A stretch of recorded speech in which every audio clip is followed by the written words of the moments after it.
Yes, you've been a friend to me. You've been a gift from God to me. Jimmy, my goodness, you messed me up. Yes, I know the sun has gone down, but I'm keeping the sunglasses on because I'm sure my mascara has got raccoon eyes under my eyes right now. I'll take them off. Whatever, forgive me if my eyes look terrible. First, Wendy, I don't know where she is and won't drag her over here, but God bless you for creating this. Where is she? God bless you for creating this. I'm honored to finally be here with you for the first time. Thank you. I've often said that, Aaron, I'm going to tell you a little bit about him in a minute, but I want to say this first. Every time Aaron came home from war, he died on his 5th deployment. Every time he came home from war, he was a little different. He was a little sadder. It was a little harder to get a smile out of him. I mean, Aaron was this rambunctious, funny boy. I mean, when he was 16, as soon as he got his first car, he bought one of those fake arms that hung out of the trunk, so it looked like he had a body in the trunk. I mean, some of his favorite things to do, even when he was older, I'm embarrassed to say this, he would go to golf courses and lay in the shrubs with an air horn. You know what I mean. I mean, this kid was just, he was funny. He was always, and when he laughed, I have pictures of him laughing because when he laughed, he was 6'4", just a giant of a man. But when he laughed, he would throw his head back and howl laughing. Just real laughter. Never afraid to be ridiculous. You know what I'm saying? He was just an amazing human being. So to watch him come home and find it hard to smile was gut-wrenching. Are there any veterans from this war in Afghanistan, Iraq, from the global war on terror in the audience tonight? Are there any here? Please stand up for me if you will.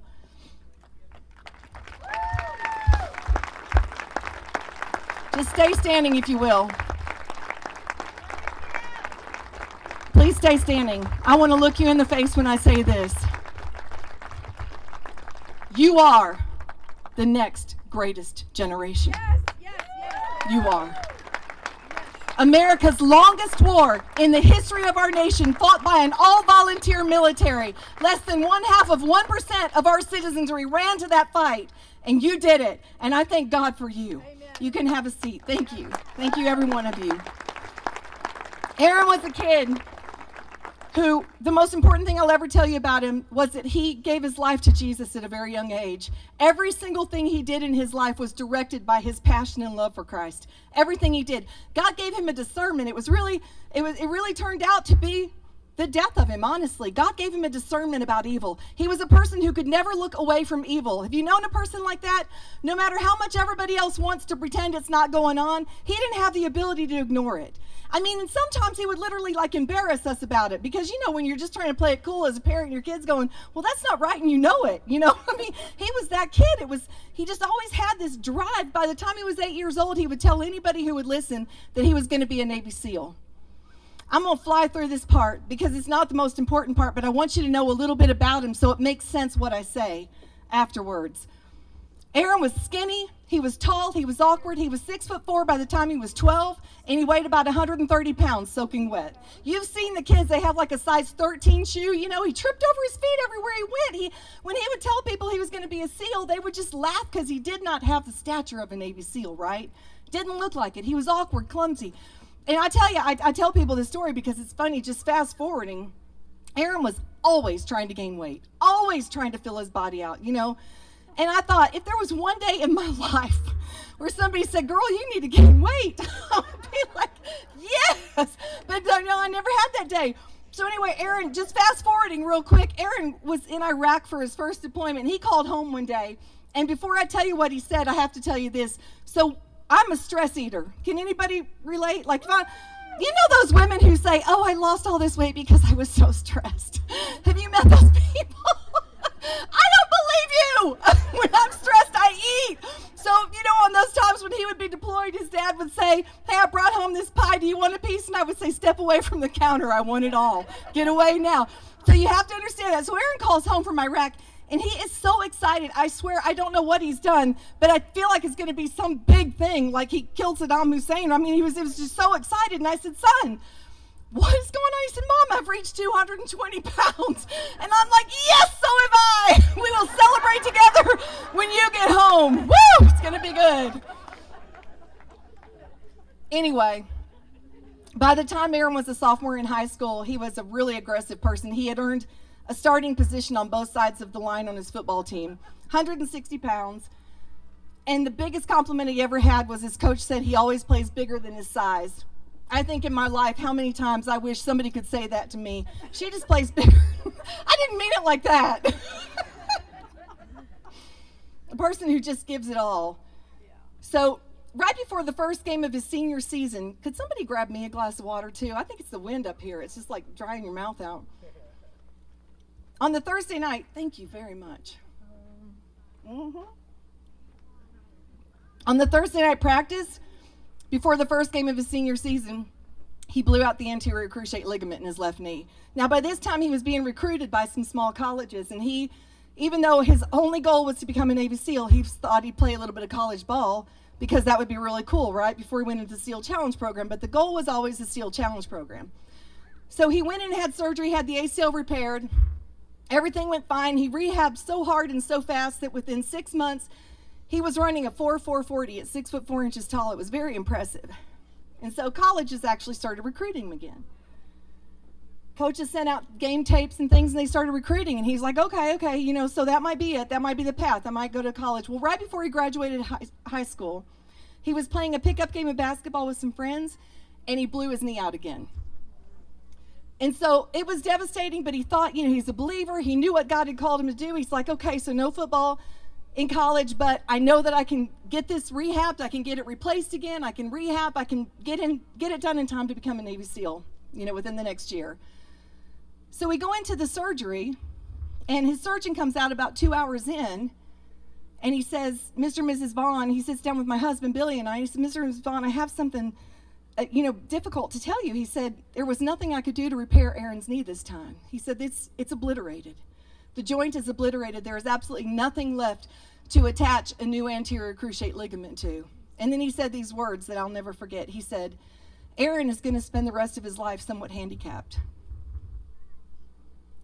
And he will never be able to do anything physical again without the use of a special brace. So when Aaron woke up from that anesthetic fog, he literally felt like his life was over. All his life, he'd planned one thing. He'd had one goal. Everything he'd done had been to get him to that spot, to become a Navy SEAL, and now he'd been benched right when it was time to go out and do it. He was devastated. Not knowing what else to do, he got a job because he was shaking. He didn't know where to go, what to do. Takes a job at a local golf course, and they liked him so much that they put him all the way through college. So now he's on this brand new path, and he's a golf course superintendent. He's becoming a golf pro. He's just doing fantastic in this world. He's being recruited by some companies up in North Carolina, some courses, and his life's on this completely different path until that day came that changed everything for everybody across this nation and across the globe, actually, and that was September 11th, 2001. And I want to tell you, it was not the planes that struck the Twin Towers that caused Aaron to do what he did next, as horrific as that was. And I don't know if you guys just watched all the replays of 9/11, the 20-year anniversary. It's just horrific to watch. I remember those scenes of people running, through lower Manhattan with dirt and tears and blood on their face. I remember one thing that always sticks in my mind is the people who jumped from the towers. And do you remember that one woman who held her skirt down as she jumped? Like her last act of dignity. As horrific as that was, it's not what caused him to do what he did next. The plane that hit the Pentagon was not what caused him to do what he did next, we found out later. And that, for a man who'd spent his whole life determined to serve in the United States military and take his place in history protecting this country, that was a gut punch. An unproportional gut punch, but it wasn't what caused him to do what he did next. What caused him to do what he did next, we found out later, was those 40 average passengers on board Flight 93. Who boarded that plane that morning with their little roller bags, stuffed it in the overhead, sat down, buckled their seatbelts, paid attention to all the instructions, how to help your neighbor, put the oxygen mask on yourself before you put it on your child, all that stuff. It was just a normal day. But those 40 people took their place in history and thwarted what possibly would have been the worst attack on American soil that morning. And do you remember the stories that began to come out later of the phone calls that they made to their families? The "if I don't make it," and "God help us all." And then finally we heard that resounding echo come forward, the words of Todd Beamer, when he said the most powerful 2 words spoken in just about the nation's history. What were they? Let's roll. Let's roll. That was it. Let's roll. Because there it was, that indomitable spirit of every patriot whose blood-stained boots have paved the pathway of freedom in this nation. Let's roll. If not us, who? And if not now, when? Right? Aaron came home a couple months later on his 21st birthday, and he sat down at the dinner table, and he told his father and I stopped by the Navy recruiter's office on the way home from work, and I joined the SEAL Challenge program. And his father, being the encourager of the family, and y'all have... He goes, well, he was the first one to speak. He goes, well, son, you'll never make it. What about your knee? You do realize if you don't become a SEAL, you're still going to be in the Navy on a ship, right? And he said, just steely-eyed, I can still picture his face sitting there. He said, Dad, I have always known this is what I'm supposed to do. God is telling me right now to do it. And if he's telling me to do it, he will provide the way for me to do it. And I said, well, does the Navy know about your knee? He said, no, and you better not say anything. And I'm thinking to myself, how dare that recruiter sign my son up for war without asking me my permission? I'm going, can I write a note and stop this? Like, what is happening? And as horrified as I was, because all these years, that Aaron had dreamt of being a SEAL, they just did cool missions. They went and rescued people. They played with amazing weapons and tested weapons, and they did these special little missions. But now we were at war, and people were dying. And so it was all I could do to actually pray for him, but I did, because I knew he'd answered God's call. And the reason I tell you that is because I want you to know that 9 years later, on August 6, 2011, when we got the word that Saturday morning that Aaron had been killed 7,000 miles away from all of us who loved him, from all the people he loved, I knew that he drew that last breath in the arms of the one who loved him better and more than any of us could have loved him. And I also knew that he died doing exactly what he had been created to do, at the exact time in history he had been created to do it. I knew that. Every time Louise talked about, Aaron and I had these late night talks. It was the best thing I'll ever tell you. If you have a child and you don't talk to him at night, go in there and talk to him at night. You know why? That's when things get real. That's when the world quiets down and they realize you can hear them, because nothing else is going on.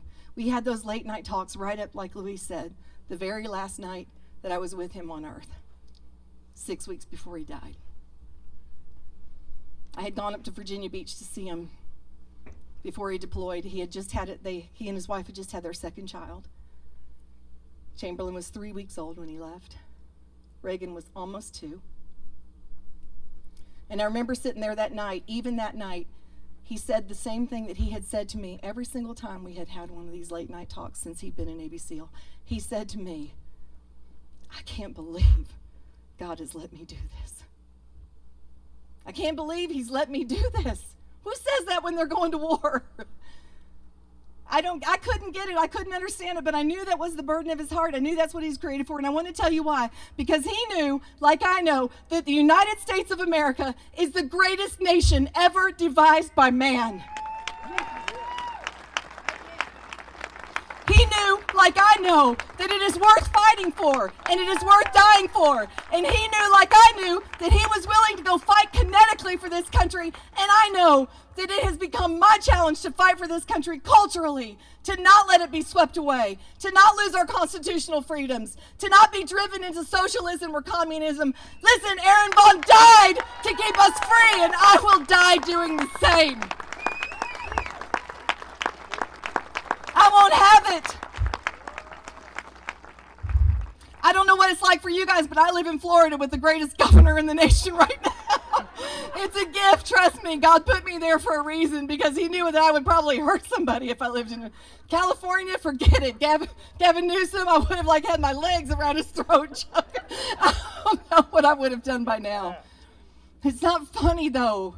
I'm laughing, but it's not funny. When we watched the withdrawal from Afghanistan, it was like this resounding echo across the country of every veteran who'd served in that war, every veteran who'd served in Vietnam and knew the feeling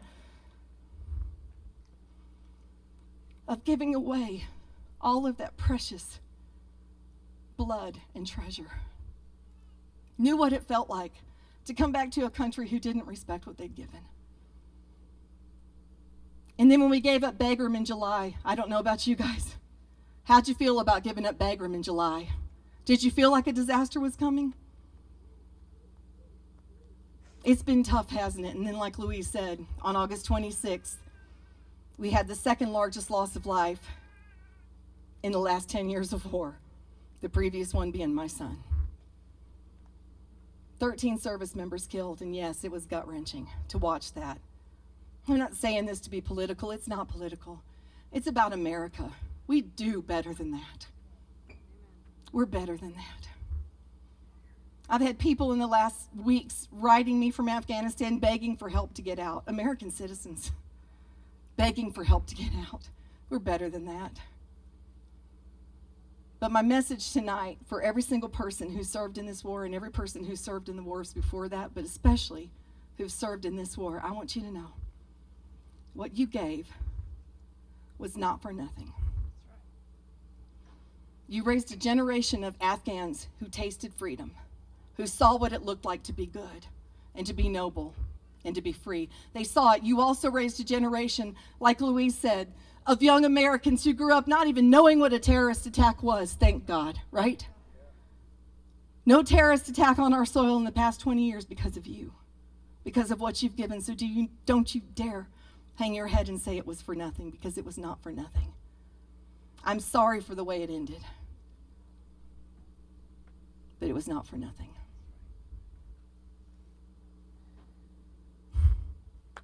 I don't even know. My heart is broken like yours, but all I know is that we need to continue to fight for this country. We need to continue to believe in the goodness of mankind. And I do say this a lot when I speak, and I still mean it. If you think our best days are behind us, turn off the television. Turn off the news, get off your social media, go to the grocery store, pick up a ticket to a Friday night high school football game, if y'all still have those, do you? You're going to see what America looks like. Drive by a park on a Saturday and see children playing freely. Look at these American flags on these posts. Look at this countryside. We are free. Drive by any church parking lot in this nation and see it full of cars with people inside willing and able to worship any God they choose, because we're free. And thank God for that every day, and never stop fighting for it. Thank you so much for being here, caring about veterans, and being willing to spend your time here tonight just talking about it. Thank you.